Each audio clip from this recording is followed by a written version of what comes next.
உங்களுக்கு ஒரு அறிவிப்பு வேணும்னு சொல்லிட்டு நான் கடந்து போகிறேன்.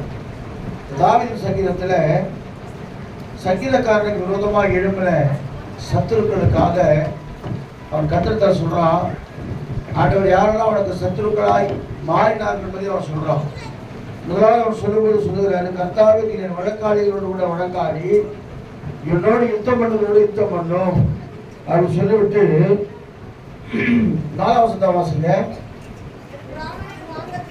என் பிராணனை வாங்க தேடுகிறவர்கள் வெட்கப்பட்டு கலங்குவார்களாக, எனக்கு தீங்கு செய்ய நினைக்கிறவர்கள். ஆமா, இந்த உலகத்துல காரணம் இல்லாமவே நமக்கு சத்துருக்களா மாறவங்க நிறைய பேர் இருக்காங்க. வேற யாரும் சத்துருவா மாற முடியாது. யார் சத்துருவா மாறுவாங்க? ஆண்டவர் சொல்றாரு, நம்ம வீட்டாரு நமக்கு சத்துரு. சத்துரு எங்கே? ஒன்று நம்ம வீட்டில் இருக்காங்க. ரெண்டாவது நம்ம கூட பழகிறவர்கள், மற்ற காரியங்களை செய்கிறவங்க நமக்கு சத்துருவா மாறுவாங்க. மூணாவதாக பிசாசு நமக்கு சத்துருவா எப்போதும் மாறுவாங்க. ஏன்னா தேவ சமூகத்தில் ஆண்டவரை நம்ம தோற்று கொள்ளாதபடிக்கு நிறைய தடைகளை உண்டாக்கி நம்முடைய வாழ்க்கையில அவன் கிரியை செய்வான்.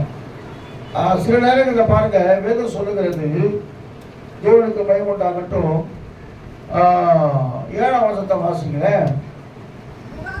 முகாந்திரம் இல்லாமல் எனக்காக தங்கள் வலையை குழியில் ஒளித்து வைத்தார்கள். முகாந்திரம் இல்லாத என் ஆத்துமாவுக்கு, முகாந்திரம் இல்லைன்னா எந்த வித நோக்கமே இல்லை. ஆனாலும் நீங்க வளர்ச்சியை சில பேர் பிடிக்காம இருப்பாங்க. சிலர் ரொம்ப கஷ்டப்படுவாங்க, நல்லா முன்னேறுவாங்கன்னு நினைக்கிறேன். ஆனா சொல்றவங்க அவன் எவ்வளவு கஷ்டப்பட்டு முன்னேறி இருப்பான். ஆனா சொல்றவங்க என்ன சொல்லுவாங்க? எப்படியோ முன்னேறி இருக்கான், என்ன தப்பு பண்ணான்னு தெரியல, என்ன காரியம் செஞ்சாங்கன்னு சொல்லுவாங்க. ஆனா தாவீதுக்கு விரோதமா முகாந்திரம் இல்லை, ஏதாவது ஒரு முகாந்திரம் இல்லை, ஒண்ணுமே இல்லை. ஆனா முகாந்திரம் இல்லாமல் அவனுக்கு சத்ருவா நிறைய பேர் மாறுறாங்க. அதனால தாவீது ரொம்ப வேதனைப்பட்டு அவர் பாடுறாரு, கர்த்தருக்கு ஸ்தோத்திரம்.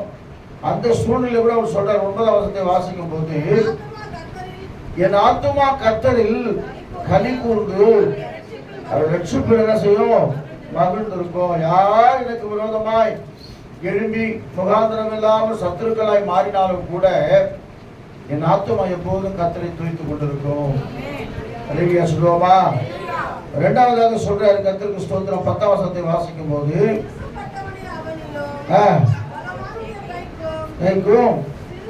சிறுமையும்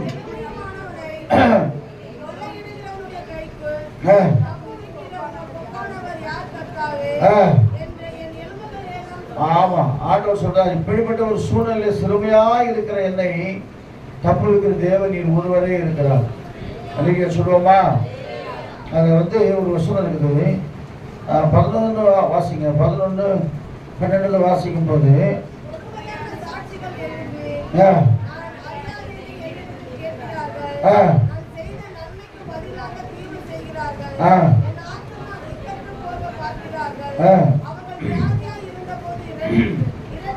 என் உடுப்பாக இருந்தது, உபத்திரப்படுத்தினேன்.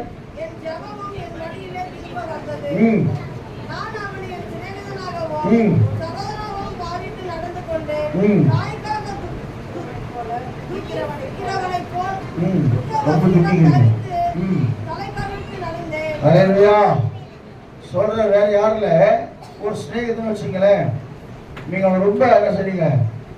நேசிக்கிறீங்க.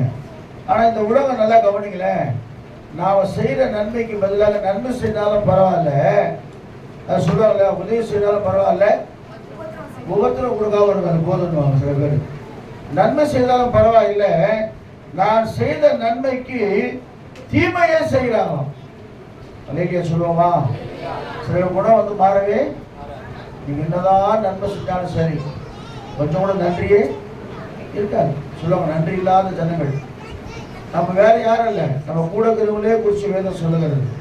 நான் சொல்றார், சங்கீதக்காரன் சொல்றார் என்னன்னா, நான் செய்த நன்மைக்கு பதிலாக தீமை செய்கிறார்கள், என் ஆத்மா திக்கற்று போக பார்க்கிறார்கள். அவர்கள் வியாதியா இருந்த போது இரட்டி என் உடுப்பாய். அப்ப என்னன்னா, அவங்களுக்காக ஜெபம் பண்ணிருப்பீங்க, அவங்களுக்காக தேவ சமூகத்தில் அழுது கண்ணீர் விட்டு ஜெபித்திருப்பீங்க, என்னென்னவோ காரியமோ அவங்களுக்காக நீங்க செஞ்சிருப்பீங்க. ஆனா அவங்க பதிலுக்கு என்ன செய்யறாங்கன்னு சொன்னா தீமையே செய்யறாங்க. நீங்க சொல்லுவோமா? அதுக்காக நம்ம நன்மை செய்ய நிறுத்திடக்கூடாது. ஒரு கதை ஒன்று இருக்கு. கதை நல்லா உற்சாகமாக கேட்பி. ஒரு முனிவர் உட்காந்து கொண்டு இருந்தாராம். முனிவர் உட்காந்து கொண்டிருந்த போது அந்த வழியா ஒரு மனுஷன் போய் கொண்டு வந்தான். அப்போ ஒரு தேல் ஒன்று தண்ணியில் அடிச்சுன்னு போதான். உடனே அவர் என்ன செஞ்சார், அந்த முனிவர் அந்த தேலை ஒரு இலை, அரச இலை அடிச்சு அப்படின்னு தூக்கிட்டு மேலே வந்தோடனே தேலை அவர் கொட்டிச்சு. அவர் கொண்டு உடனே திரும்ப எடுத்து அவர் விட்டாராம் வெளியே. அப்போ ஒருத்தர் கேட்குறாங்கன்னா, அது தேலுன்னு தெரிஞ்சு ஏன் அதுக்கு நீ உதவி செஞ்ச? அப்போ சொன்னார் அவர் வார்த்தை, உதவி செய்வது என்னுடைய சுபாவம், கொட்டுகிறது தேவனுடைய சுபாவம். பாப்பை கூட நீங்கள் போய் காப்பாற்றணும் போனீங்கன்னா உங்களே கொட்டுரும். ஒரு அம்மா வந்து ஐஸ் அப்படின்னா புத்துக்கு போய் பால் ஊற்றுறாங்க, அவங்களே போட்டு தள்ளிச்சு இல்லைங்க சொல்லுவோமா. அதனால் அது குணம் மாறவே மாறாது. கஷ்டப்படும் போது, வியாதியாக இருந்த போது அவங்களுக்காக எவ்வளோ ஹெல்ப் பண்ணியிருப்பீங்க, எவ்வளோ கஷ்டப்பட்டிருப்பீங்க, எவ்வளோ வேதனைப்பட்டிருக்கீங்க. கர்த்தர் சொல்லாம, நான் அவனை என் சிநேகிதனாகவும் சகோதரனாகவும் பாவித்து நடந்து கொண்டேன். தாய்க்காக துக்கிக்கிறவனை கூட துக்க வஸ்திரம் தரித்து தலை கவிழ்ந்து நடந்தேன். ஒரு தாய் இறந்து போனா, என்னை விட்டு போனா எப்படி நான் துக்கப்படுவனோ அது மாதிரி அவனுக்காக நான் துக்கப்பட்டேன், எவ்வளவோ உதவி செஞ்சேன். ஆனாலும் எனக்கு ஆபத்துண்டான போது அவர்கள் சந்தோஷப்பட்டு ஆமா பத்தியா பத்தியா அப்படின்னு சொல்லி இன்னைக்கு அப்படிதாங்க நடக்குது. கர்த்தருக்கு ஸ்தோத்திரம். ஆண்டவரே சொல்றார், என்னோட அப்போ புசித்தவனே புதிகாலை தூக்கினான்னு பைபிள்ல. அப்ப இந்த உலகம் என்ன உலகம்? நன்றி கட்ட உலகத்துல, பொல்லாத உலகத்துல வாழ்ந்து கொண்டிருக்கிறோம். பொல்லாத உலகத்துல வாழ்ந்தாலும் கூட இயேசுவோடு கூட வாழ்ந்து கொண்டிருக்கிறோம். அல்லேலூயா சொல்லுவோமா? ஆமா. இந்த பொல்லாத உலகத்திலே வந்து பாரு, ஏன் என்ன படிச்சேன், எதுக்கு படிச்சாருன்னா சும்மா படிக்கல, அவரை வணங்கும்படியா, அவரை தொழுது கொள்படியா தான் கர்த்தர் படிச்சிருக்கிறார். அல்லேலூயா சொல்லுவோமா?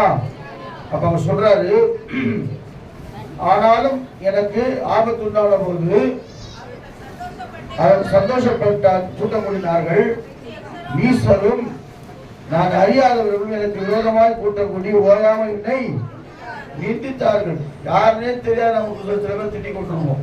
அவங்க உண்மையே தெரியாது, சும்மா கேள்விப்படுவோம். இல்லையா? நம்ம கிட்ட ஒரு வதந்தி வருதுன்னா, வதந்தி அது பேர் என்னது? தீ எப்படி பரவுமோ. இப்போ ஒருத்தர் நான் சொல்றேன்னு வச்சுங்களேன், சர்ச்சுக்குள்ள ஒருத்தர் இருந்தாருங்க, பாவம் திடீர்னு வாந்திட்டாங்க. அவர் சொன்னேன்னு வச்சுங்களேன், பக்கத்தில் இருக்கிறவங்க சொல்லுவாங்க, அவர் சிவப்பு சிவப்பாக வாந்திட்டாரு, பச்சை கலரில் வாந்திட்டாரு. ஒன்று அவன் ஏன் வாந்திட்டான்னு தெரியல, அவனுக்கு யாரோ சூழ்நிலை வச்சுட்டாங்க. அப்படியே போய் பரவி பரவி அவனை சாவச்சிடுவாங்க. அதான் வதந்தி. ஒன்றுமே நடக்காத பெருசாகுது. அப்போ இவனுக்கு பிரச்சனை வந்தது போது இவனுக்கு யாருன்னே தெரியல, ஆனால் இவனுக்கு விரோதம் என்ன செய்கிறாங்க, கலகம் பண்ணுறாங்க, கூட்டம் போடுறாங்க. எல்லாம் இருந்தாலும் கூட அவன் சொல்றாரு, கர்த்தருக்கு ஸ்தோத்திரம், 17ஆம் வசனத்தை வாசிக்கும் போது, ஆண்டவரே எது வரைக்கும் இதை பார்த்து கொண்டிருப்பீர், என் ஆத்துமாவை அழிவிக்கும், அருமையானதை சிங்கக்குட்டிகளுக்கும் தப்பிவையும், மகா சபையில உங்களை துதிப்பேன். ஆமா, யார் என்ன எனக்கு செய்தாலும் தேவ சமூகத்துல வந்து தேவனுக்காக நான் வைராக்கியமா நிற்பேன். ஒருத்தர் மட்டும் தான் ஆமே அழைக்கிறேன். சிலர் கோச்சிங் வீட்டிலே இருந்துருவேன் அப்படி இருக்காதீங்க. எந்த அளவுக்கு தேவ சமூகத்துல கர்த்தரை புகழ்கிறீங்களோ கர்த்தர் ஆஸ்வதிக்கிறவராக இருக்கிறார். அன்னைக்கு சொல்லுவோமா? மரியாதை இருக்கு, கர்த்தருக்கு ஸ்தோத்திரம். ஆனாலும் ஒரு காரியத்தை மாத்திரம் சொல்றேன், சிஸ்டர் எல்லாம் படிச்சாங்க, 21ஆம் வசனத்தை வாசிங்க. எனக்கு விரோதமாக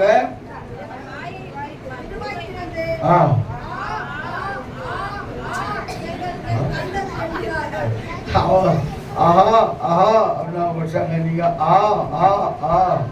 அப்படின்னா என்ன சிரிச்சுக்கிறே உங்களுக்கு விரோதமாக என்ன செய்யறாங்க? படிங்க.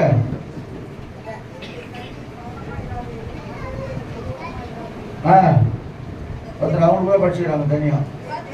கர்த்தாவே நீர் இதை கண்டீர், கவனமா இதை தெரியும். ஆண்டவரே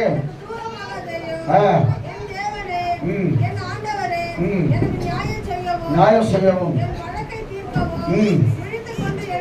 ஆமென். 26 வசனத்தை வாசிப்பா.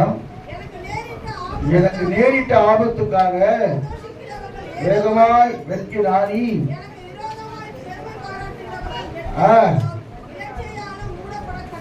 27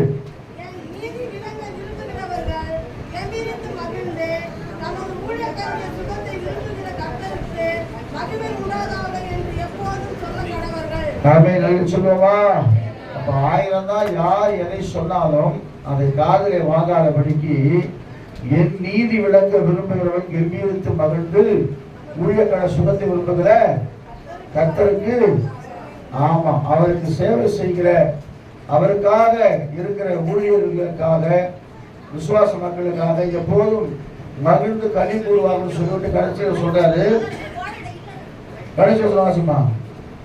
என் நாவும் உமது நீதியையும் நாவுடைய பிரியையும் சொல்லிக் கொண்டிருக்கும். யார் எனக்கு விரோதமாக எழுதினாலும், என் கூடவே இருக்கிறவங்க கூட எனக்கு துரோகம் பண்ணாலும், யார் எனக்கு விரோதமாக எழுதினாலும் எல்லாவற்றையும் மறந்து ஆண்டவர் என்ன செய்வேன் புதுப்பேர் சொல்லி சங்கீதக்காரன் சொல்றார்.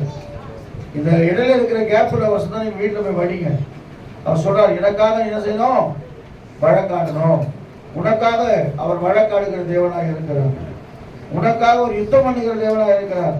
அதான் நிறைய இடத்துல சொல்வார், யுத்தம் யாருடைய, கர்த்தருடைய. மோசே சொல்வார், நீங்க யுத்தம் பண்ணல, உங்களுக்காக கர்த்தர் என்ன செய்வாரு, யுத்தம் பண்ணுகிற தேவனாக இருக்கிறார். ஆகவே தேவன் நமக்காக யுத்தம் பண்ணுகிறவராக இருக்கிறபடினாலே நீங்க உங்க நற்காரியம் செய்யாதீங்க, ஸ்டாப் பண்ணவே பண்ணாதீங்க.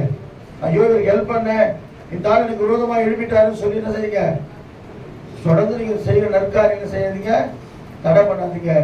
யார் கைவிட்டாலும், யார் எதை பேசினாலும் கர்த்தர் உங்களோடு உங்களை ஆஸ்வதிக்கிறவராக இருக்கிறார். தாவீது விட்டாரா, விடுங்க. கடைசி வரைக்கும் எத்தனை வருஷம் தாவீது எத்தனை வருஷம் இருந்தாரு? 100 சரியா?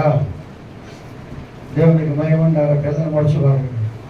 எல்லாரும் கேள்வி கேட்கும்போது நல்லா இருந்தீங்க, கேட்டா தெரியுதுன்னு சொல்லி கடை விட்டுருங்க. பூர்ண வயதுலா அவனை மதிக்கும்படியாக கர்த்தர் கிருபை செய்தார். அதனால யார் எதை செய்தாலும் தேவ சமூகத்தில் சொல்லி நாம் ஜெபிக்கும் பொழுது கர்த்தரை ஆஸ்வதிக்கிறவராக இருக்கிறார். ஆமென். சாட்சி மேலே